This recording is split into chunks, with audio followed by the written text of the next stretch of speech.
새벽 4시 30분, 순자는 알람이 울리기도 전에 눈을 떴습니다. 30년 동안 몸에 밴 습관이었어요. 오늘도 시작이군. 혼잣말을 하며 침대에서 일어났습니다. 좁은 원룸에서 혼자 사는 그녀의 하루는 이렇게 시작되었어요. 세수를 하고 간단히 아침을 먹었습니다. 김치찌개 한 그릇이 전부였어요.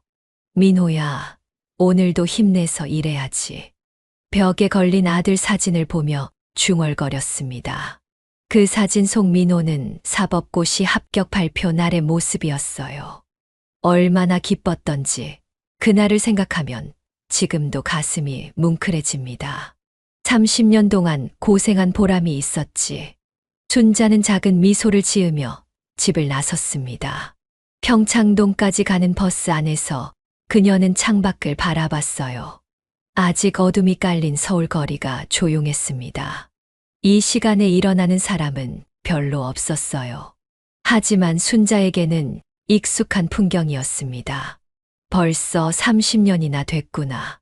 처음 이 집에 왔던 날이 생각났어요. 그때 민호는 겨우 초등학교 1학년이었습니다. 혼자 아이를 키우며 생계를 책임져야 했던 그녀에게는 이 일이 유일한 희망이었어요. 그때는 정말 힘들었지. 아이 학비며 생활비며 모든 것이 부족했습니다. 하지만 포기할 수는 없었어요. 민호가 있었으니까요. 버스에서 내려 언덕길을 올라갔습니다. 평창동의 고급 주택가는 아직도 그녀에게 낯설었어요. 30년을 다녔지만 여전히 이방인 같은 기분이었습니다. 오늘도 성실히 일하자. 대문 앞에 서서 마음을 다잡았어요. 큰 숨을 한 번 쉬고 초인종을 눌렀습니다. 순자 씨, 오셨군요. 경비원 아저씨가 반갑게 인사했어요. 네, 안녕하세요. 순자도 밝게 대답했습니다. 대문이 열리고 웅장한 저택이 모습을 드러냈어요. 500평이 넘는 대지에 지어진 3층 건물이었습니다. 정말 크다. 30년을 다녀도 여전히 감탄이 나왔어요. 현관에 들어서자 대리석 바닥이 반짝였습니다. 천장까지 이어지는 계단과 화려한 샹들리에가 눈에 들어왔어요. 부자들은 정말 다르게 사는구나. 순자는 속으로 생각했습니다. 하지만 부러워하지는 않았어요. 그저 자신의 일을 성실히 하면 되었으니까요. 순자 언니, 일찍 오셨네요. 부엌에서 영숙이 반갑게 맞아주었습니다. 응, 영숙아. 오늘도 힘내자. 순자는 앞치마를 매며 대답했어요. 이 집에는 총 3명의 가사도우미가 있었습니다. 순자가 가장 오래 일한 선배였어요. 영숙은 5년째, 미경은 3년째 일하고 있었습니다. 오늘 일정이 어떻게 되지? 순자가 물었어요. 회장님 부부는 해외 출장 중이시고 큰 아드님 가족만 계세요. 영숙이 대답했습니다. 그럼 평소보다는 조용하겠네. 순자는 안도의 한숨을 쉬었어요. 회장님 부부가 계실 때는 손님들이 자주 와서 더 바빴거든요. 그런데 며느리님이 요즘 좀 예민하신 것 같아요. 영숙이 조심스럽게 말했습니다. 왜? 뭔가 스트레스를 많이 받으시는 것 같더라고요. 아, 그래? 순자는 고개를 끄덕였어요. 재벌가 며느리의 스트레스란 그녀가 상상할 수 없는 것들이었습니다. 하지만 그것이 가사도우미들에게 영향을 주는 것은 달갑지 않았어요. 조심해서 일하자. 순자가 말했습니다. 네, 언니. 영숙도 고개를 끄덕였어요. 두 사람은 각자 일을 시작했습니다. 순자는 먼저 거실 청소부터 했어요. 넓은 거실에는 고급 가구들이 가득했습니다. 이탈리아산 가죽 소파와 프랑스 골동품들이 곳곳에 있었어요. 하나하나가 내 월급보다 비싸겠지. 순자는 쓴웃음을 지었습니다. 하지만 부러워하지는 않았어요. 그저 정성스럽게 먼지를 닦아냈습니다. 벽에 걸린 가족 사진들이 눈에 들어왔어요. 회장님 부부의 결혼 사진부터 아들의 성장 과정까지 모든 것이 있었습니다. 그 중에서도 며느리 유진의 웨딩 사진이 가장 화려했어요. 참 예쁘게 찍혔네. 춘자는 사진을 바라보며 생각했습니다. 유진은 서울대 출신의 대기업 상무의 딸이었어요. 학벌과 집안 모든 것이 완벽한 며느리였습니다. 하지만 가끔 그녀의 눈빛에서 차가움이 느껴졌어요. 특히 가사도우미들을 대할 때는 더욱 그랬습니다. 사람은 겉모습으로 판단하면 안 되는데. 춘자는 고개를 저으며 청소를 계속했어요. 2층 계단을 올라가며 조심스럽게 발걸음을 옮겼습니다. 아직 가족들이 잠들어 있을 시간이었어요. 안방 앞을 지나면서 잠깐 멈췄습니다. 조용히 해야겠다. 발소리를 죽이며 계단을 내려왔어요. 주방에서 영숙과 미경이 아침 준비를 하고 있었습니다. 오늘 메뉴는 뭐야? 춘자가 물었어요. 된장찌개와 갈비구이, 그리고 나물 몇 가지요. 미경이 대답했습니다. 많이 준비하네. 며느리님이 요청하신 거예요. 영숙이 말했어요. 춘자는 고개를 끄덕이며 식당 청소를 시작했습니다. 큰 식탁과 의자들을 하나씩 닦아냈어요. 이 식탁에서 가족들이 함께 식사하는 모습을 자주 봤습니다. 우리 민호도 언젠가는 이런 집에서 살 수 있을까? 문득 그런 생각이 들었어요. 하지만 곧 고개를 저었습니다. 돈이 많다고 행복한 건 아니지. 춘자는 자신을 다독였어요. 오전 7시가 되자 집안이 조금씩 분주해졌습니다. 가족들이 하나둘 일어나는 시간이었어요. 먼저 초등학생 손자가 내려왔습니다. 할머니, 안녕하세요. 아이가 순자에게 인사했어요. 응, 준혁아. 잘 잤니? 순자는 따뜻하게 대답했습니다. 이 집에서 가장 순수한 존재는 이 아이였어요. 가사도우미들을 차별하지 않고 항상 예의 바르게 대했습니다. 오늘 학교에서 발표가 있어요. 준혁이 신나게 말했어요. 그래, 우리 준혁이 잘할 거야. 순자가 머리를 쓰다듬어 주었습니다. 아이는 기뻐하며 아침 준비를 했어요. 곧이어 아버지인 대호가 내려왔습니다. 안녕하세요, 도련님. 순자가 정중히 인사했어요. 네, 수고하세요. 대호는 간단히 대답하고 신문을 봤습니다. 그는 평소에 가사도우미들과 많은 대화를 하지 않았어요. 하지만 무례하지도 않았습니다. 그저 자신의 일에만 집중하는 타입이었어요. 마지막으로 유진이 내려왔습니다. 그녀는 평소보다 표정이 좋지 않아 보였어요. 안녕하세요, 부인. 순자가 인사했습니다. 하지만 유진은 대답하지 않았어요.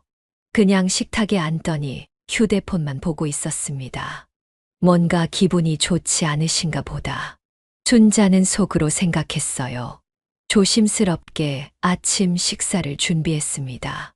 따뜻한 밥과 반찬들을 예쁘게 차려냈어요. 잘 드세요. 순자가 말했습니다. 가족들은 조용히 식사를 시작했어요. 하지만 분위기가 어딘지 무거웠습니다. 특히 유진의 표정이 계속 굳어 있었어요. 순자는 불안한 마음이 들기 시작했습니다. 뭔가 좋지 않은 일이 생길 것 같은 예감이었어요. 하지만 아직은 그 이유를 알 수 없었습니다. 그저 조심스럽게 일을 계속할 뿐이었어요. 식사가 끝나고 가족들이 각자 일정을 위해 나갔습니다. 대호는 회사로, 준혁은 학교로 향했어요. 유진만이 집에 남았습니다. 부인은 오늘 어디 가실 예정이세요? 순자가 조심스럽게 물었어요. 집에 있을 거예요. 유진이 짧게 대답했습니다. 그녀의 목소리에는 여전히 차가움이 있었어요. 순자는 더 이상 묻지 않았습니다. 대신 조용히 설거지를 시작했어요. 그런데 유진이 갑자기 안방으로 올라갔습니다. 잠시 후 다시 내려왔는데 얼굴이 더욱 굳어 있었어요. 이상하다. 춘자는 속으로 중얼거렸습니다. 뭔가 일이 생긴 것 같았어요. 하지만 감히 물어볼 수는 없었습니다. 그저 자신의 일에 집중할 뿐이었어요. 점심 준비를 하면서도 계속 신경이 쓰였습니다. 유진의 시선이 자꾸 가사도우미들에게 향하고 있었거든요. 혹시 우리가 뭔가 잘못했나? 춘자는 불안해지기 시작했어요. 30년 동안 이런 느낌을 받아본 적이 없었습니다. 하지만 곧 마음을 다잡았어요. 성실히 일하면 문제 없을 거야. 자신을 다독이며 일을 계속했습니다. 오후가 되자 유진이 친구들과 전화 통화를 했어요. 거실에서 큰 소리로 이야기하고 있었습니다. 정말 화가 나. 누군가가 분명히 가져간 것 같아. 유진의 목소리가 들렸어요. 춘자는 걸레질을 하며 귀를 기울였습니다. 응, 맞아. 어제까지 분명히 있었는데 오늘 보니까 없더라고. 뭔가를 잃어버린 것 같았어요. CCTV 확인해 볼까 생각 중이야. 유진의 말에 순자의 심장이 철렁했습니다. 혹시 자신들과 관련된 일인가 하는 생각이 들었어요. 가사도우미들을 의심해야 하나? 유진의 다음 말에 순자는 손이 떨렸습니다. 걸레가 바닥에 떨어졌어요. 어머. 순자가 작은 소리를 냈습니다. 유진이 고개를 돌려 순자를 바라봤어요. 그 눈빛에는 의심이 가득했습니다. 순자는 급히 걸레를 주워들며 사과했어요. 죄송합니다. 실수했습니다.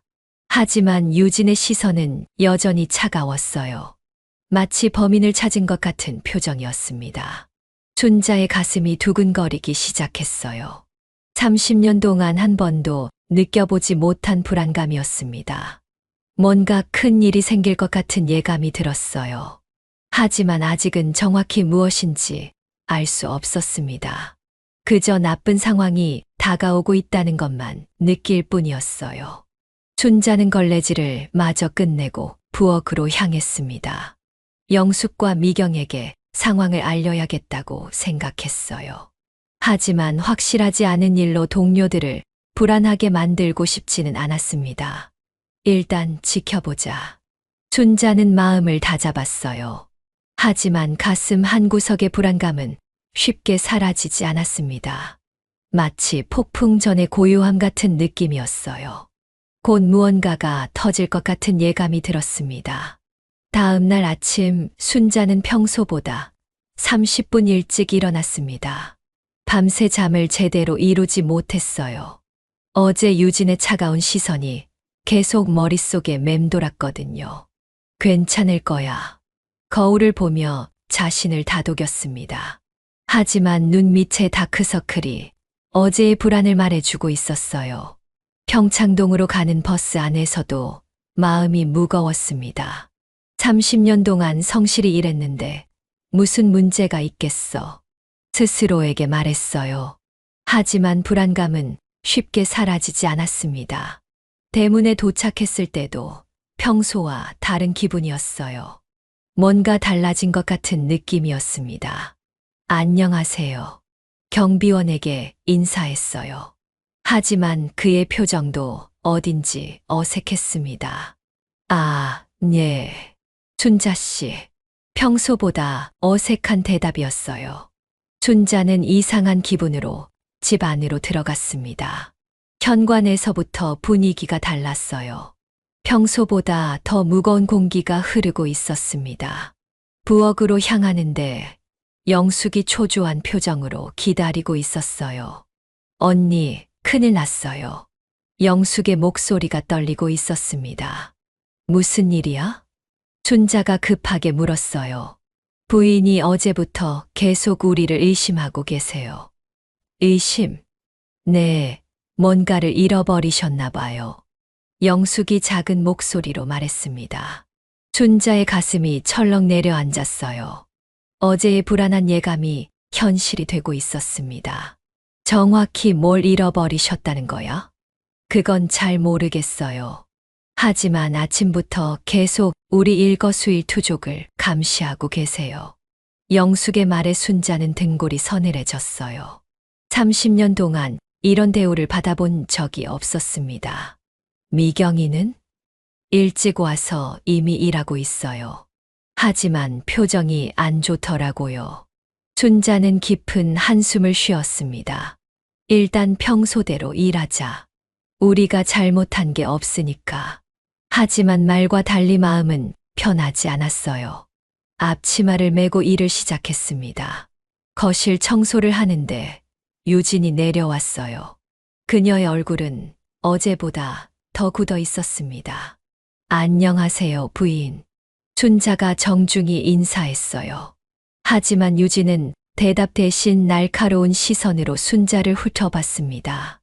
마치 범인을 찾는 형사 같은 눈빛이었어요.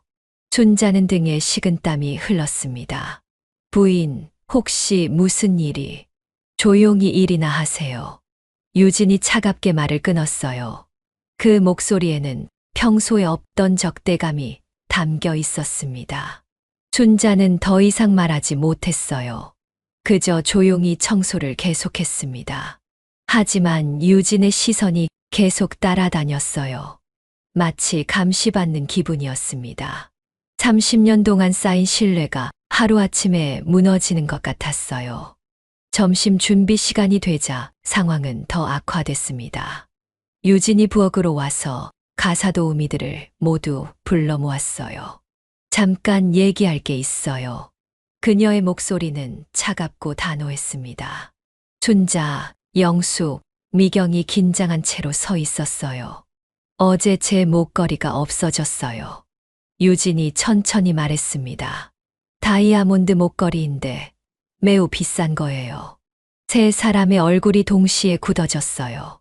혹시 누가 본 사람 있나요? 유진의 질문에 아무도 대답하지 못했습니다. 저희는 못 봤습니다. 순자가 조심스럽게 대답했어요. 정말요? 유진의 눈빛이 더욱 날카로워졌습니다. 네, 정말입니다. 그런데 이상하네요. 어제까지 분명히 화장대에 있었는데. 유진이 의미심장하게 말했어요. 부인, 혹시 다른 곳에 두신 건 아닐까요? 영숙이 조심스럽게 제안했습니다. 아니에요. 저는 항상 화장대에만 둬요. 유진이 단호하게 부인했어요. 그리고는 세 사람을 번갈아 보며 말했습니다. 누군가가 가져간 것 같아요. 그 말에 분위기가 얼어붙었어요. 순자의 심장이 빠르게 뛰기 시작했습니다. 30년 동안 한 번도 의심받아 본 적이 없었는데 이런 상황이 믿어지지 않았어요. 부인, 저희는 정말 아직 확실하지 않으니까 더 말하지 마세요. 유진이 말을 끊었습니다. 하지만 CCTV는 확인해 볼 거예요. CCTV라는 말에 세 사람 모두 긴장했어요. 비록 잘못한 게 없다고 해도 감시받는다는 기분은 불쾌했습니다. 그리고 혹시 모르니까 개인 소지품 검사도 할 수 있어요. 유진의 말에 순자는 참을 수 없었습니다. 부인, 그건 너무하시는 것 아닌가요? 너무해요? 유진이 비웃듯 말했어요. 제 목걸이가 없어졌는데 확인하는 게 너무한가요? 하지만 저희를 의심하시는 건 의심이라니요. 사실 확인일 뿐이에요. 유진의 말투가 점점 공격적으로 변했어요. 순자는 가슴이 답답해졌습니다. 30년 동안 성실히 일해온 자신이 이런 대우를 받는다니 믿을 수가 없었어요. 일단 오늘은 평소대로 일하세요. 하지만 내일까지 목걸이가 안 나오면 유진이 말을 멈췄어요. 하지만 그 뒤에 숨은 의미는 충분히 전해졌습니다. 경찰 신고를 암시하는 것이었어요. 점심시간이 지나고 오후가 되자 분위기는 더욱 무거워졌습니다. 유진은 관리사무소에 연락해서 CCTV 영상을 요청했어요. 그리고 가사도우미들의 모든 행동을 예리하게 지켜봤습니다. 순자는 일을 하면서도 계속 감시받는 기분이었어요. 30년 동안 이런 굴욕을 당해본 적이 없었습니다. 언니, 어떡하죠? 영숙이 작은 목소리로 물었어요. 우리는 당당해야 해. 잘못한 게 없으니까. 순자가 대답했지만 목소리에 힘이 없었습니다. 사실 마음속으로는 매우 불안했어요. 이런 일이 어떻게 끝날지 예측할 수 없었습니다. 오후 3시쯤 유진이 CCTV 영상을 확인했어요. 그리고는 더욱 확신에 찬 표정으로 가사도우미들을 불렀습니다. 영상을 봤는데요. 유진의 목소리에 승리감이 섞여 있었어요. 어제 오후 2시경에 순자 씨가 안방에서 나오는 게 찍혔어요. 순자는 가슴이 철렁했습니다. 그때 손에 뭔가를 들고 있더라고요. 부인, 그건 청소용품이었습니다. 순자가 급하게 해명했어요. 정말요? 그렇게 작은 건데 청소용품이에요. 유진이 의심스럽게 물었습니다. 네, 걸레였어요. 걸레라. 유진이 콧방귀를 뀌었어요. 그런데 왜 그렇게 조심스럽게 감춰서 나왔을까요? 감추지 않았습니다. 그냥 평소대로. 평소대로요? 유진의 목소리가 높아졌어요. 30년 동안 일했다면서 이제 와서 거짓말하는 거예요. 그 말에 순자의 참을성이 한계에 달했습니다.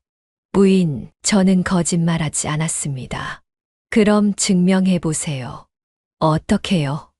목걸이를 찾아오든지 아니면 정말 안 가져갔다는 걸 증명하든지. 유진의 말에 순자는 말문이 막혔어요. 어떻게 없다는 것을 증명할 수 있단 말인가요? 시간을 드릴게요. 내일까지만. 유진이 최후 통첩을 했습니다. 내일까지 목걸이가 안 나오면 경찰에 신고할 거예요. 그 말에 부엌은 완전히 얼어붙었어요. 순자는 무릎이 후들거렸습니다. 30년 동안 쌓아온 모든 것이 하루아침에 무너지는 순간이었어요. 부인, 제발. 제발이라니요. 저도 할 말이 많아요. 유진이 차갑게 말했습니다. 제 목걸이를 돌려주세요. 그럼 조용히 넘어갈게요. 하지만 순자는 가져간 적이 없었어요. 돌려줄 것도 없었습니다. 정말 저는 안 가져갔어요. 그럼 누가 가져갔겠어요? 혼자 날아갔나요? 유진의 말이 점점 날카로워졌어요. 순자는 눈물이 나려는 것을 간신히 참았습니다. 30년 동안 이런 굴욕을 당할 줄은 몰랐어요. 내일까지 생각해 보세요. 마지막 기회예요. 유진이 말을 끝내고 부엌을 나갔습니다. 남은 세 사람은 한동안 아무 말도 할 수 없었어요. 언니, 정말 어떡하죠? 영숙이 떨리는 목소리로 물었습니다. 모르겠어. 순자가 힘없이 대답했어요. 처음으로 절망감이 밀려왔습니다. 30년 동안 성실히 일해왔는데 이런 일이 생기다니. 언니는 정말 안 가져가셨죠? 미경이 조심스럽게 물었어요. 당연하지. 내가 언제 남의 물건에 손을 댔니? 순자가 단호하게 대답했습니다. 하지만 마음은 점점 무거워졌어요. 이런 상황에서 어떻게 자신의 결백을 증명할 수 있을까요? 저녁이 되어 일을 마치고 집으로 돌아가는 길에도 마음이 무거웠습니다. 버스 안에서 창밖을 바라보며 생각했어요. 30년이 이렇게 끝나는 건가? 눈물이 나려고 했지만 참았습니다. 아직 포기할 때가 아니었어요. 집에 도착해서도 잠이 오지 않았습니다. 민호에게 연락해야 하나 고민했어요. 하지만 아들에게 이런 부끄러운 일을 말하기가 어려웠습니다. 아직은 시간이 있어. 스스로를 위로했습니다. 하지만 불안감은 계속 커져만 갔어요. 내일이면 모든 것이 결정될 것 같았습니다. 정말로 경찰에 신고당할 수도 있다는 생각에 식은땀이 났어요. 어떻게 해야 하지? 밤늦도록 고민했지만 답이 나오지 않았습니다. 그저 기적이 일어나기를 바랄 뿐이었어요. 30년 동안 쌓아온 신뢰가 하루아침에 무너지는 현실이 너무 잔혹했습니다. 새벽 3시 순자는 결국 잠을 포기했습니다. 침대에 누워 천장만 바라보고 있었어요. 내일이면 모든 것이 끝날지도 모른다는 생각에 가슴이 답답했습니다. 정말 어떻게 해야 하지? 몇 번째 하는 혼잣말이었어요. 30년 동안 성실히 일해왔는데 이런 일이 생기다니 믿을 수가 없었습니다. 벽에 걸린 민호의 사진을 바라봤어요. 사법고시 합격 발표 날의 환한 미소가 보였습니다. 민호야, 어머니가 이런 일을 당하다니. 눈물이 나려고 했지만 참았어요. 아직 끝난 게 아니라고 자신을 다독였습니다. 하지만 마음 한구석에서는 이미 포기하고 있었어요. 증거도 없고 믿어줄 사람도 없었으니까요. 아들에게만은 이런 모습 보여주고 싶지 않은데. 순자는 깊은 한숨을 쉬었습니다. 새벽 5시가 되자 더 이상 누워있을 수 없었어요. 일어나서 씻고 평소대로 집을 나섰습니다. 하지만 발걸음은 무거웠어요. 오늘이 마지막 날일지도 모른다는 생각 때문이었습니다. 버스 안에서도 계속 생각했어요. 정말 경찰에 신고당하면 어떻게 하지? 30년 동안 쌓아온 명성이 하루아침에 무너질 생각을 하니 끔찍했습니다. 평창동에 도착했을 때 다리가 후들거렸어요. 대문 앞에서 한참을 서 있었습니다. 용기를 내자 스스로에게 말하며 초인종을 눌렀어요. 경비원의 표정이 어제보다 더 어색했습니다. 안녕하세요. 아, 네. 그의 대답에서 불편함이 느껴졌어요. 아마 어제 일이 소문났나 보다 싶었습니다. 집 안으로 들어가니 분위기가 더욱 차가웠어요. 영숙과 미경이 부엌에서 기다리고 있었습니다. 두 사람의 얼굴에는 걱정이 가득했어요. 언니, 괜찮으세요? 영숙이 조심스럽게 물었습니다. 응, 괜찮아. 거짓말이었어요. 전혀 괜찮지 않았습니다. 오늘 어떻게 될까요? 미경이 불안한 목소리로 말했어요. 모르겠어. 그냥 평소대로 일하자. 순자는 억지로 침착함을 유지하려고 했습니다. 하지만 속으로는 두려움이 커져만 갔어요. 아침 청소를 시작했는데 손이 계속 떨렸습니다. 30년 동안 해온 일인데도 제대로 할 수가 없었어요. 유진이 언제 내려올지 몰라 더욱 긴장됐습니다. 8시가 되자 가족들이 하나둘 내려왔어요. 먼저 준혁이가 나타났습니다. 할머니, 안녕하세요. 평소와 다름없는 밝은 인사였어요. 응, 잘 잤니? 순자는 최대한 평상심을 유지하려 했습니다. 하지만 목소리가 떨리는 것을 숨길 수 없었어요. 할머니, 목소리가 이상해요. 감기 걸리셨어요? 아이의 순수한 질문에 가슴이 아팠습니다. 아니야, 괜찮아. 순자는 머리를 쓰다듬어 주었어요. 곧 대호도 내려왔습니다. 그는 평소와 다름없이 신문을 보며 아침을 먹었어요. 하지만 분위기가 어딘지 어색했습니다. 마지막으로 유진이 나타났어요. 그녀의 얼굴은 어제보다 더 차갑고 단호했습니다. 좋은 아침이에요. 유진이 비꼬듯 말했어요. 순자는 인사를 했지만 대답을 받지 못했습니다. 식사 시간 내내 유진의 시선이 순자를 따라다녔어요. 마치 범인을 감시하는 것 같았습니다. 가족들이 나간 후 유진이 순자를 불렀어요. 서재로 오세요. 그 말에 순자의 심장이 빠르게 뛰기 시작했습니다. 마지막 심판이 시작되는 것 같았어요. 서재 문이 닫히자 유진이 팔짱을 끼고 말했습니다. 밤새 생각해 보셨겠지요? 네. 순자가 작은 목소리로 대답했어요. 그래서 결론이 뭐예요? 저는 정말 가져가지 않았습니다. 순자가 간절히 말했어요.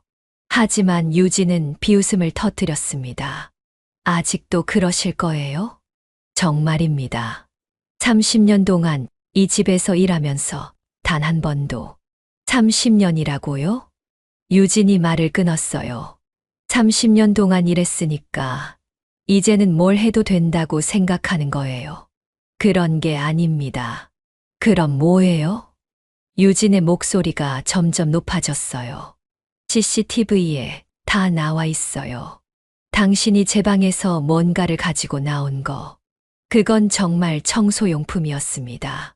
청소용품이라면 당당하게 나오면 되잖아요. 왜 숨기듯이 나왔어요? 유진의 추궁에 순자는 말문이 막혔어요. 그냥 평소대로 나온 것뿐인데 어떻게 해명해야 할지 몰랐습니다. 답 안 하시는 거 보니까 인정하는 거네요. 아닙니다. 순자가 급하게 소리쳤어요. 그럼 증명해 보세요. 어떻게요? 집 수색이라도 받으시든지. 유진의 말에 순자는 충격을 받았습니다. 집까지 수색하겠다는 것이었어요. 아니면 경찰에 신고하고 정식으로 수사받으시든지. 두 번째 선택지는 더욱 끔찍했습니다. 부인, 제발. 순자의 목소리가 떨렸어요. 제발이라니요. 지금 상황이 어떤 상황인지 아세요? 유진이 휴대폰을 꺼냈습니다. 지금 당장 경찰서에 전화할 거예요. 번호를 누르기 시작했어요. 순자는 패닉 상태가 됐습니다. 부인, 잠깐만요. 뭐가 또 있어요? 제발 하루만 더 기회를 주세요. 순자가 간절히 부탁했어요. 하루 더요? 어제도 기회를 드렸잖아요. 제 아들에게 연락할 시간만 주세요. 그 말이 나오고 나서야 순자는 깨달았습니다. 결국 민호에게 도움을 요청해야 한다는 것을요. 아들이요? 유진이 비웃었어요. 아들이 뭘 할 수 있겠어요? 목걸이를 찾아줄 건가요? 아들이 변호사입니다. 순자가 작은 목소리로 말했어요. 변호사라고요? 유진의 표정이 잠깐 굳어졌습니다. 하지만 곧 다시 비웃음을 지었어요. 변호사라고 해서 없는 목걸이가 나타날 건가요? 제발 한 번만 더 기회를 주세요. 순자는 거의 울 듯한 목소리로 부탁했어요. 유진은 한참을 고민하는 듯 했습니다. 좋아요. 마지막으로 한 번 더. 감사합니다. 하지만 조건이 있어요. 유진의 목소리가 다시 차가워졌어요. 내일까지 목걸이가 안 나오면 바로 경찰서 갑니다. 네. 그리고 당신 아들이 변호사든 뭐든 상관없어요. 절도는 절도니까. 그 말에 순자는 가슴이 무너지는 것 같았어요. 30년 동안 쌓아온 신뢰가 완전히 무너진 순간이었습니다. 서재를 나와 화장실로 달려갔어요. 그곳에서 처음으로 눈물을 터뜨렸습니다. 어떻게 이런 일이. 30년 동안 참아온 모든 것이 한꺼번에 쏟아져 나왔어요. 한참을 울고 나서야 겨우 마음을 추스렸습니다. 민호에게 연락해야 해. 하지만 어떻게 말해야 할지 막막했어요. 성공한 아들에게 이런 부끄러운 일을 어떻게 말할 수 있을까요?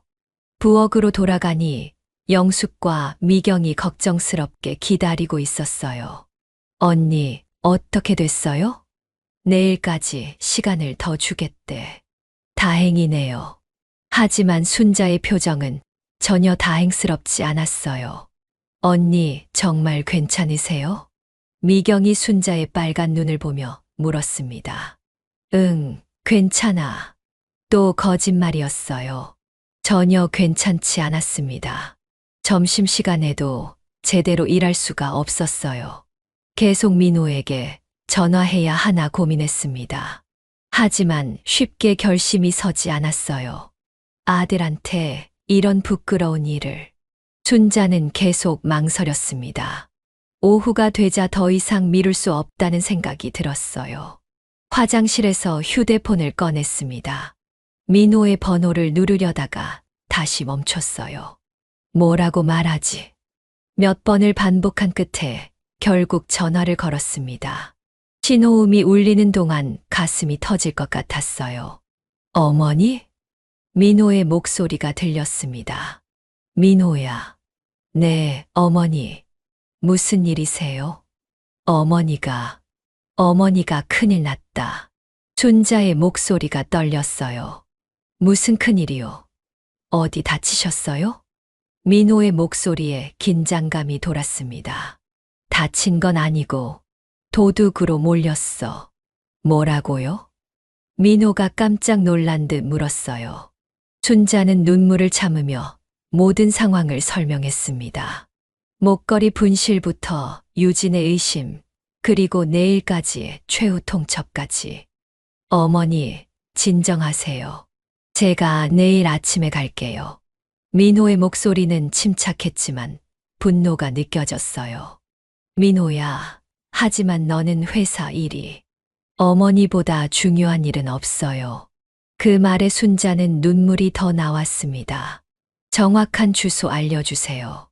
내일 아침 일찍 갈게요. 고마워, 민호야. 어머니, 걱정 마세요. 제가 다 해결할게요. 전화를 끊고 나서 순자는 조금 안심이 됐어요. 하지만 여전히 불안했습니다. 민호가 온다고 해서 상황이 좋아질지 확신할 수 없었거든요. 그래도 혼자가 아니구나. 처음으로 희망의 빛이 보이기 시작했어요. 30년 동안 혼자 견뎌온 것들을 이제는 아들과 함께 할 수 있을 것 같았습니다. 하지만 마음 한구석에서는 여전히 두려웠어요.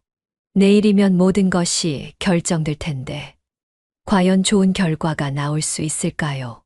저녁이 되어 집으로 돌아가는 길에도 마음이 복잡했습니다. 민호에게 연락한 것은 다행이었지만 여전히 확신은 없었어요. 내일이면 모든 게 끝나겠지. 좋은 쪽으로든 나쁜 쪽으로든 결론이 날 것이었습니다. 그날 밤도 잠을 이루기 어려웠어요. 하지만 어제보다는 조금 나았습니다. 혼자가 아니라는 생각 때문이었어요. 민호야, 고마워. 아들에 대한 고마움과 미안함이 동시에 밀려왔습니다. 내일이면 모든 것이 해결되기를 간절히 바랐어요. 다음 날 아침, 순자는 새벽 4시에 일어났습니다. 잠을 제대로 이루지 못했지만 더 이상 누워있을 수 없었어요. 오늘이면 모든 것이 결정되는 날이었습니다. 민호가 올 거야. 스스로를 다독이며 씻었어요. 하지만 여전히 가슴은 두근거렸습니다. 평소보다 일찍 집을 나섰어요. 아들이 오기 전에 미리 가서 상황을 정리하고 싶었습니다. 버스 안에서도 계속 시계를 봤어요. 민호가 언제쯤 올지 궁금했습니다. 평창동에 도착하니 아직 이른 시간이었어요. 하지만 마음만은 급했습니다. 대문을 열고 들어서는데 경비원이 이상한 표정을 지었어요. 오늘 누가 찾아올 예정인데요. 춘자가 미리 말했습니다. 아, 네. 알겠습니다. 경비원의 대답은 여전히 어색했어요. 집 안으로 들어가니 분위기가 달랐습니다. 영숙과 미경이 더욱 긴장한 표정으로 기다리고 있었어요. 언니, 오늘이면. 응, 오늘이면 끝나. 춘자가 단호하게 말했어요. 하지만 속으로는 여전히 불안했습니다. 아드님이 정말 오실까요? 미경이 조심스럽게 물었어요. 온다고 했어. 우리 민호는 약속을 안 어기거든. 춘자는 아들에 대한 믿음만큼은 확고했어요. 아침 청소를 시작했는데 평소보다 더 꼼꼼히 했습니다. 민호가 와서 보게 될 텐데 부끄럽지 않게 하고 싶었어요. 8시쯤 되자 가족들이 하나둘 내려왔습니다. 준혁이가 먼저 나타났어요. 할머니, 오늘은 괜찮으세요? 아이의 순수한 질문에 가슴이 아팠습니다. 응, 괜찮아. 거짓말이었지만 아이 앞에서는 웃어주고 싶었어요. 대호도 내려와 평소처럼 신문을 봤습니다. 하지만 어딘지 분위기가 어색했어요. 어제 일에 대해 알고 있는 것 같았습니다. 마지막으로 유진이 나타났어요. 그녀의 얼굴에는 승리감이 가득했습니다. 오늘이 마지막 날이네요. 유진이 의미심장하게 말했어요. 춘자는 대답하지 않았습니다. 그저 조용히 일을 계속할 뿐이었어요. 혹시 밤새 생각이 바뀌었나요? 유진이 다시 물었습니다. 아들이 올 예정입니다. 춘자가 짧게 대답했어요. 아, 변호사라는 그 아들 말이에요. 유진이 비웃듯 말했습니다. 와봤자 뭘 할 수 있겠어요? 그 순간 초인종이 울렸어요. 춘자의 심장이 빠르게 뛰기 시작했습니다. 민호가 온 것 같았어요. 제가 나가보겠습니다. 춘자가 현관으로 달려갔어요. 문을 열자 깔끔한 정장을 입은 민호가 서 있었습니다.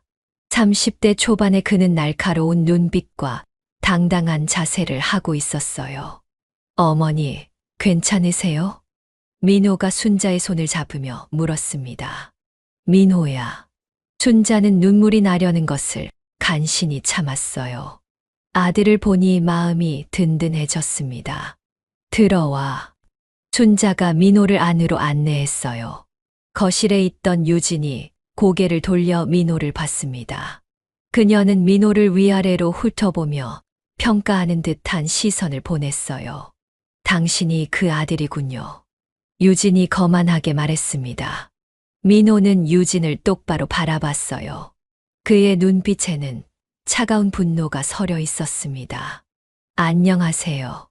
이순자 씨의 아들 정민호입니다. 정중하지만 단호한 목소리였어요. 어머니가 도둑질했다는 증거라도 있으신가요? 민호의 첫 번째 질문은 날카로웠습니다. 유진은 잠깐 당황한 듯 했어요. 증거요? CCTV에 다 나와 있어요. 그렇다면 그 CCTV를 보여주시죠. 민호가 침착하게 말했습니다. 그리고 정확히 어떤 부분이 절도의 증거가 되는지 설명해 주세요. 유진의 얼굴이 조금 굳어졌어요. 하지만 곧 자신감을 되찾았습니다. 서재로 오세요. 보여드릴게요. 서재로 향하는 동안 순자는 긴장했어요. 민호가 어떻게 해결할지 궁금했습니다. 서재에서 유진이 CCTV 화면을 보여줬어요. 여기 보세요. 어머니가 안방에서 나오는 장면이에요. 화면에는 순자가 안방에서 나오는 모습이 나왔습니다. 손에 뭔가를 들고 있는 것 같기도 했어요. 이게 절도의 증거라고 하시는 건가요? 민호가 화면을 꼼꼼히 살펴보며 물었습니다. 당연하죠. 뭔가를 숨기고 나왔잖아요. 유진이 확신에 찬 목소리로 말했어요. 민호는 차분하게 화면을 분석했습니다. 이 화면으로는 정확히 무엇을 들고 있는지 알 수 없네요. 그럼 뭐라는 거예요? 법정에서는 이런 모호한 영상으로는 유죄를 입증할 수 없다는 뜻입니다. 민호의 말에 유진이 당황했어요. 그럼 어쩌라는 거예요? 더 확실한 증거가 있으신가요? 민호가 반문했습니다. 유진은 잠시 말문이 막혔어요. 그때 민호가 명함을 꺼냈습니다.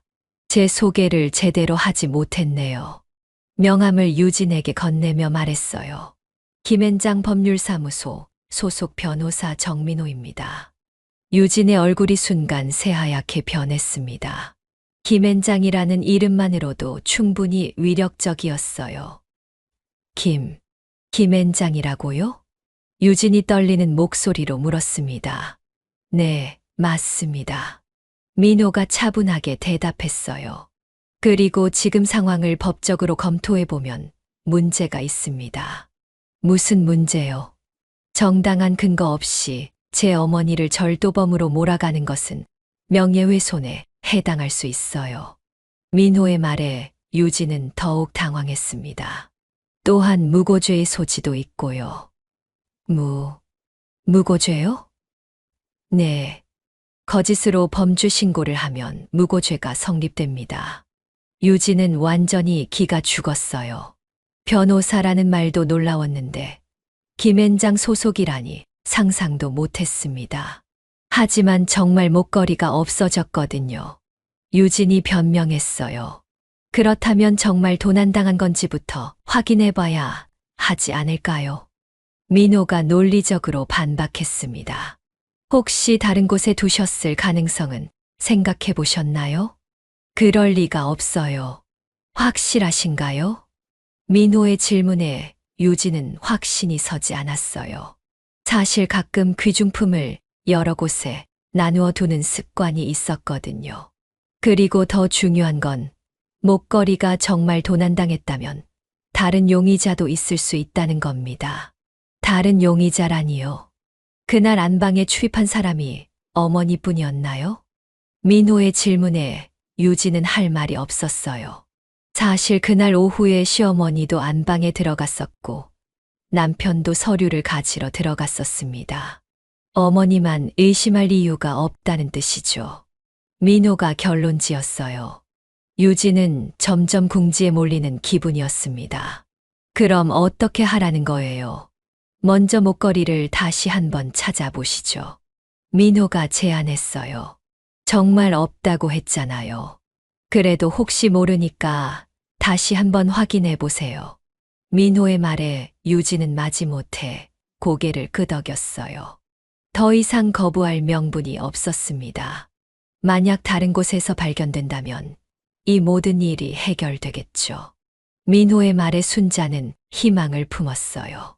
정말 다른 곳에 있을 수도 있다는 생각이 들었습니다. 유진은 어쩔 수 없이 안방으로 향했어요. 민호와 순자 그리고 다른 가사도우미들도 따라갔습니다.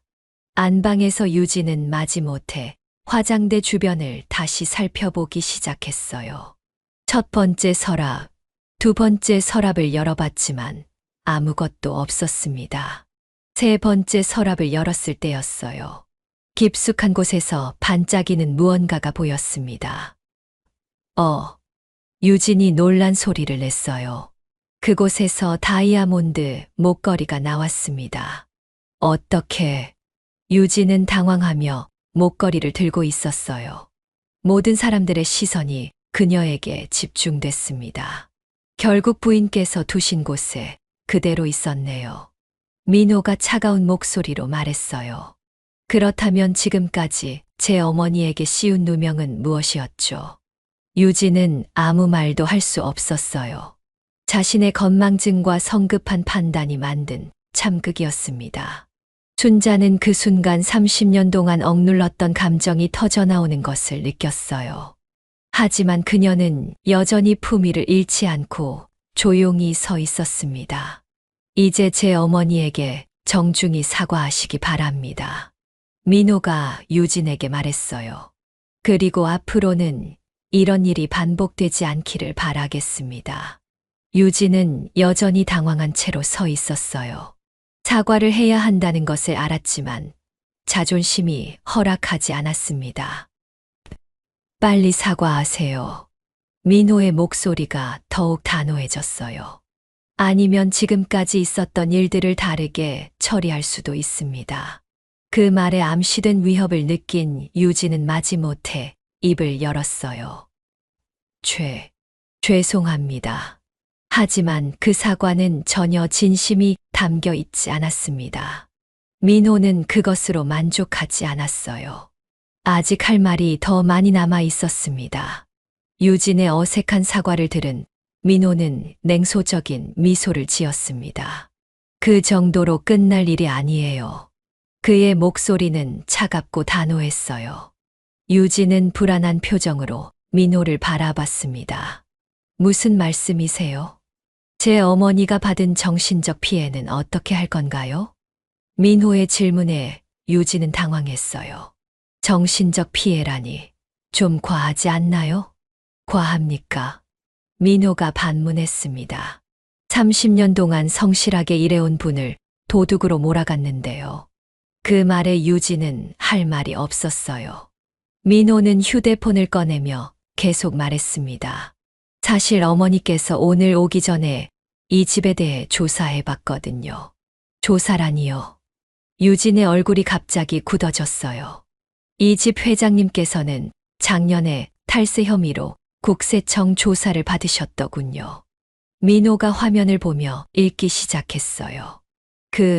그건 다 해결된 일이에요. 유진이 급하게 변명했습니다. 해결되었다고 해서 없었던 일이 되는 건 아니죠. 민호가 냉정하게 말했어요. 그리고 몇 년 전에는 부당 노동행위로 고발당하신 적도 있고요. 유진의 얼굴이 점점 창백해졌습니다. 더 중요한 건 이 집에서 일하는 가사도우미분들의 처우 문제입니다. 민호는 영숙과 미경을 바라보며 말했어요. 혹시 이 집에서 일하시면서 부당한 대우를 받은 적이 있으신가요? 영숙이 조심스럽게 입을 열었어요. 사실, 야근 수당을 제대로 못 받은 적이 있어요. 그리고 휴가도 마음대로 쓸 수 없고, 미경도 덧붙였습니다. 가끔 손님들이 오시면 새벽까지 일해야 하는데, 그에 대한 보상은 없었어요. 민호는 고개를 끄덕이며 유진을 바라봤어요. 근로기준법 위반 소지가 있어 보이는데요. 그런 건 유진이 변명하려 했지만 민호가 말을 끊었어요. 이런 문제들도 함께 해결해야 할 것 같습니다. 유진은 점점 궁지에 몰리는 것을 느꼈어요. 단순한 목걸이 분실 사건이 이렇게 커질 줄은 몰랐습니다. 그런데 더 재미있는 건 민호가 결정적인 카드를 꺼냈어요. 이 집 회장님께서 현재 진행 중인 정부 프로젝트가 있더군요. 유진의 얼굴이 새하얗게 변했습니다. 제가 아는 공무원들에게 물어보니 기업 이미지가 매우 중요한 프로젝트라고 하더라고요. 그 말에 유진은 완전히 기가 죽었어요. 남편의 회사가 현재 진행 중인 대형 국책 사업이 있었고, 그 프로젝트에서 기업의 사회적 이미지는 선정 기준 중 하나였습니다. 만약 이런 일들이 언론에 알려진다면 어떻게 될까요? 민호가 의미심장하게 말했어요. 가사도우미를 도둑으로 몰아간 재벌가, 부당 노동행위까지 더해지면. 알겠어요. 유진이 더 이상 견딜 수 없다는 듯 소리쳤어요. 제가 잘못했어요. 그녀는 마침내 항복을 선언했습니다. 민호는 만족스러운 표정으로 말했어요. 이제야 대화가 되는군요. 그럼 앞으로 어떻게 할 건지 얘기해보죠. 춘자는 아들의 모습을 바라보며 가슴이 뿌듯했어요. 30년 동안의 고생이 헛되지 않았다는 생각이 들었습니다. 먼저 제 어머니에게 제대로 사과하세요. 민호가 유진에게 말했어요. 유진은 깊은 한숨을 쉬며 순자 앞에 섰습니다. 정말 죄송합니다. 이순자 씨. 이번에는 좀 더 진심이 담긴 목소리였어요. 제가 성급하게 판단했어요. 춘자는 고개를 끄덕였지만 아무 말도 하지 않았어요. 하지만 사과만으로는 부족합니다. 민호가 계속 말했어요. 제 어머니가 받은 정신적 피해에 대한 적절한 보상이 있어야 해요. 보상이라니, 그럼 얼마를 원하는 거예요? 유진이 짜증스럽게 물었습니다. 금전적 보상도 중요하지만 더 중요한 건 재발 방지입니다. 민호는 준비해온 서류를 꺼냈어요. 여기 근로계약서 개정안이 있습니다. 근로계약서요? 네. 정당한 임금, 휴가 보장, 그리고 인격적 대우에 관한 조항들이 포함되어 있어요. 유진은 서류를 받아보며 눈을 크게 떴어요. 내용이 생각보다 자세하고 구체적이었습니다. 이건 너무 과한 것 같은데요. 과하다고요? 민호가 반문했어요. 이건 근로기준법에서 보장하는 최소한의 권리일 뿐입니다. 하지만 혹시 이것도 부담스러우시다면 노동청에 신고해서 해결할 수도 있어요. 민호의 말에 유진은 더 이상 반박할 수 없었어요. 이미 상황이 자신에게 매우 불리하게 돌아간 것을 알고 있었습니다. 그때 현관문이 열리는 소리가 들렸어요. 회장 부부가 해외 출장에서 돌아온 것 같았습니다. 무슨 일이야? 회장이 안방까지 올라와 상황을 파악했어요. 아버님, 이분은 유진이 당황하며 설명하려 했지만 민호가 먼저 나섰습니다. 안녕하세요.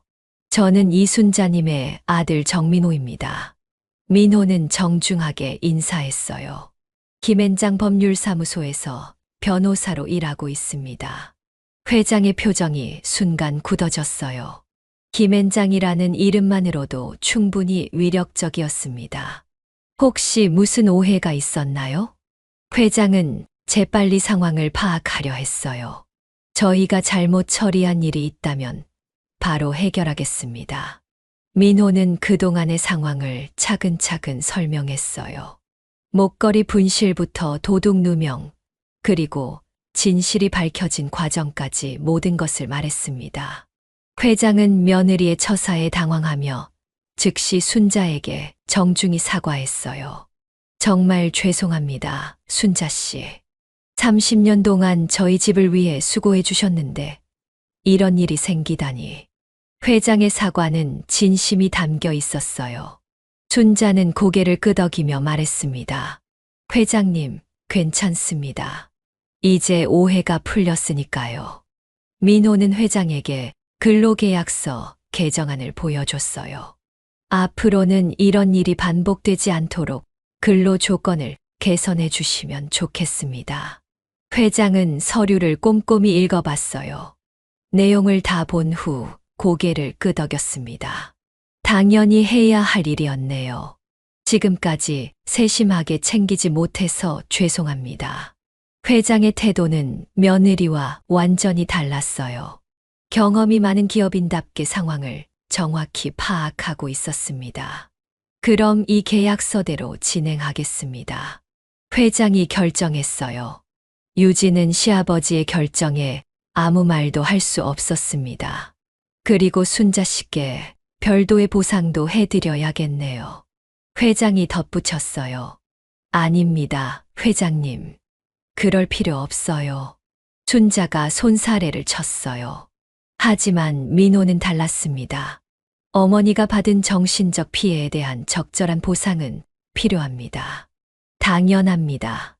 회장이 동의했어요. 그럼 이 문제는 제가 직접 처리하겠습니다.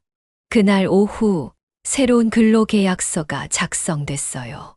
정당한 임금, 휴가 보장, 야근 수당, 그리고 무엇보다 인격적 대우에 관한 조항들이 명시되었습니다.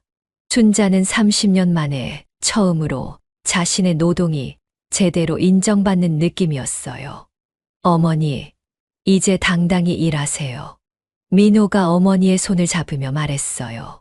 어머니의 노동은 존중받아야 마땅해요. 순자는 눈물을 참으며 고개를 끄덕였습니다. 30년 동안 참아온 모든 것이 보상받는 순간이었어요. 유진은 그 모든 과정을 지켜보며 말 한마디도 하지 못했어요. 자신의 잘못으로 시작된 일이 이렇게 커질 줄은 몰랐습니다. 그리고 가사도우미의 아들이 이렇게 대단한 사람일 줄도 몰랐어요. 앞으로는 이런 일이 없기를 바랍니다. 민호가 마지막으로 유진에게 말했어요. 그리고 가사도우미 분들을 존중해 주세요. 이분들도 똑같은 인간입니다. 유진은 고개를 숙인 채 대답했어요. 네, 알겠습니다. 이제야 정말 진심으로 반성하는 것 같았습니다. 영숙과 미경도 새로운 계약서에 서명했어요. 두 사람의 얼굴에는 안도감과 기쁨이 동시에 나타났습니다. 언니 덕분에 우리도 좋아졌네요. 영숙이 순자에게 고마워했어요. 그런 말 하지 마. 우리는 가족이잖아. 순자가 따뜻하게 대답했습니다. 30년 동안 함께 일한 동료들이었어요. 이제는 더 좋은 환경에서 일할 수 있게 되었습니다. 저녁이 되어 민호와 순자는 집을 나섰어요. 30년 동안 일했던 저택이 이제는 다르게 보였습니다. 더 이상 굽신거려야 할 곳이 아니라 당당히 일할 수 있는 곳으로 변한 것이었어요. 민호야, 정말 고마워. 순자가 아들의 팔을 잡으며 말했어요. 어머니, 이제는 당당히 사세요. 민호도 어머니를 바라보며 말했습니다. 어머니께서 제게 정의가 무엇인지 가르쳐 주셨어요.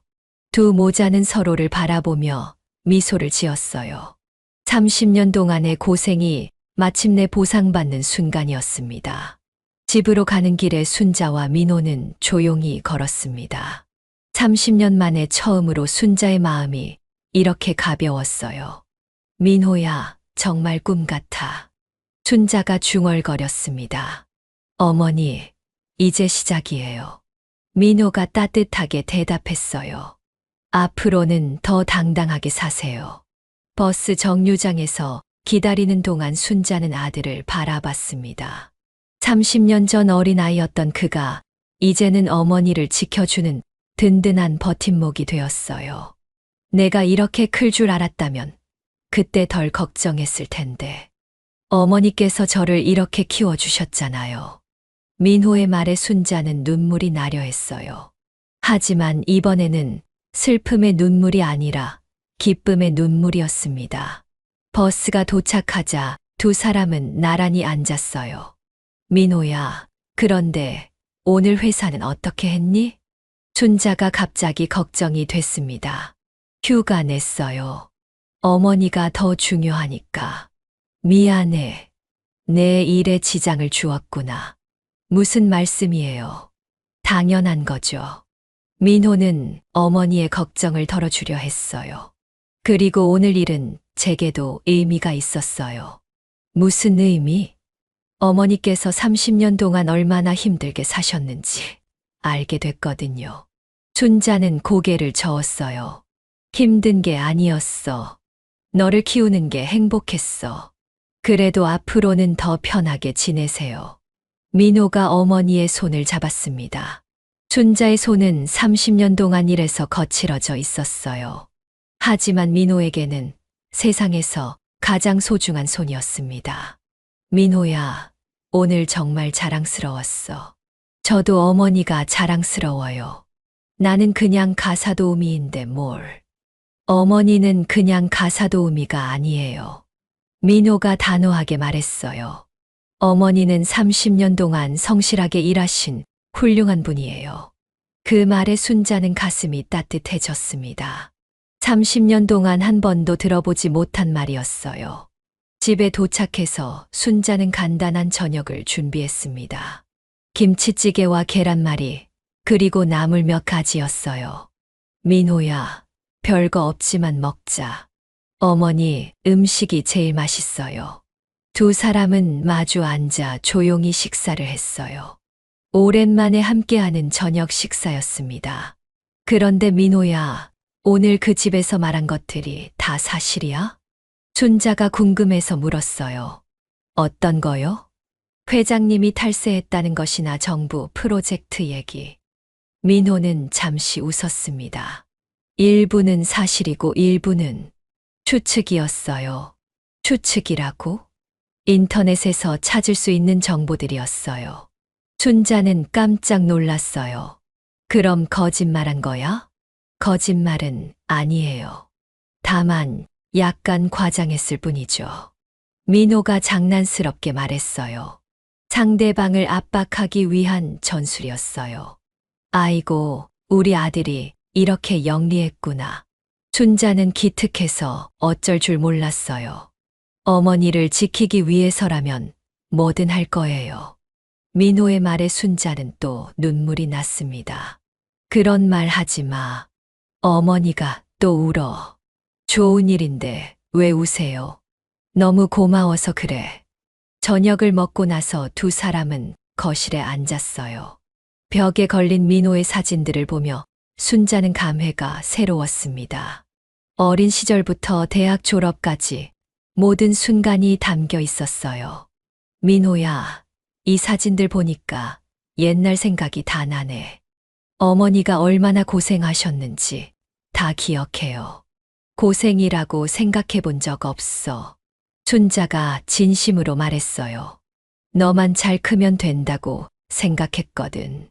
그래서 제가 이렇게 컸잖아요. 민호는 어머니를 바라보며 말했습니다. 어머니께서 저에게 정직과 성실함을 가르쳐 주셨어요. 그리고 남을 존중하는 마음도요. 순자는 뿌듯했습니다.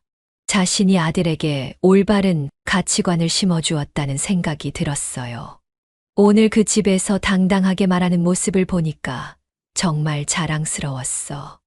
어머니가 그렇게 키워주셨으니까요. 밤이 깊어가자 민호가 일어났습니다. 어머니, 이제 가봐야겠어요.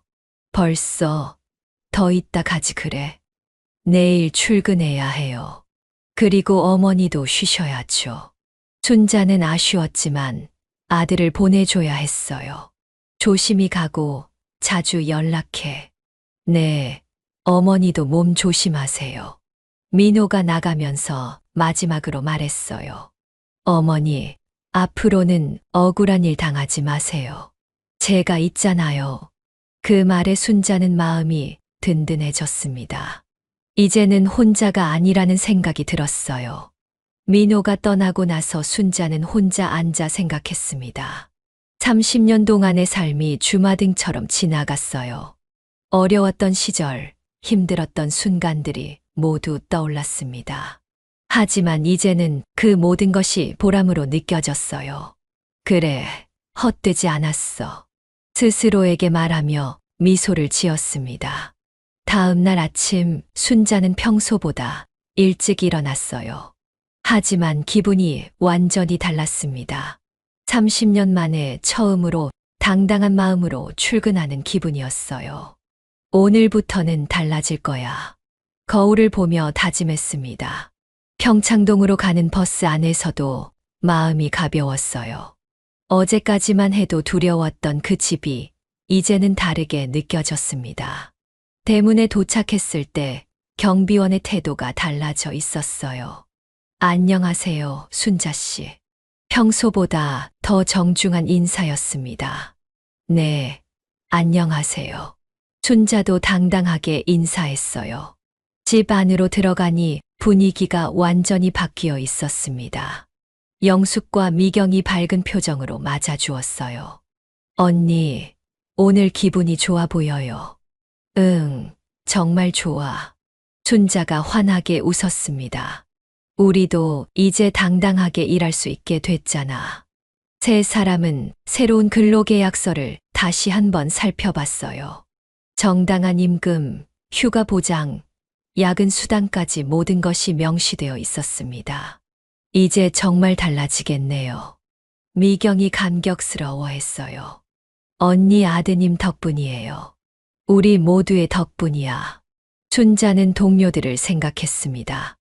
어려운 순간에 함께 해준 이들이 있었기에 가능한 일이었어요. 오전에 유진이 내려왔을 때 분위기는 어색했습니다.